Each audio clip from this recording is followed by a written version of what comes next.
কচুরিপানা তুলে বিলের মাছ কিভাবে তুলে সেটাই আজকে দেখতে আসছি। এখানে অনেকদিন আগে আমাদের পুকুর কাটা ছিল, কিন্তু কেউ কখনো আসি না তো, সেই বিলের মধ্যে, এই জন্য পুকুরের তো একদম অস্তিত্ব শেষ হয়ে গেছে। কচুরিপানা ভোরে একাকার, প্রত্যেকবার শুনি খালি মানুষ মাছ উঠায় নিয়ে যায়, এই জন্য আমরা এবার আসছি মাছ উঠাইতে, দেখি মাছ হয় কিনা। অনেক কষ্ট এই কাদার মধ্যে হাতায় হাতায় মাছ ধরা, দেখলে অনেক কষ্ট হচ্ছে, দেখি বোঝা যাচ্ছে। কিন্তু সব প্রাকৃতিক মাছ, আমরা কিন্তু মাছ ফেলি নাই।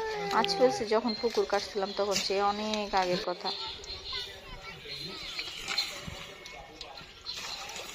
এরকম প্রাকৃতিক কই মাছ, শোল মাছ, টাকি মাছ এগুলো পাওয়া যায়। বাইং মাছও পাইছে মনে হয় ওই বালতির মধ্যে, ছোট ছোট মাছ সব। এগুলো খেতে আসলে অনেক মজা।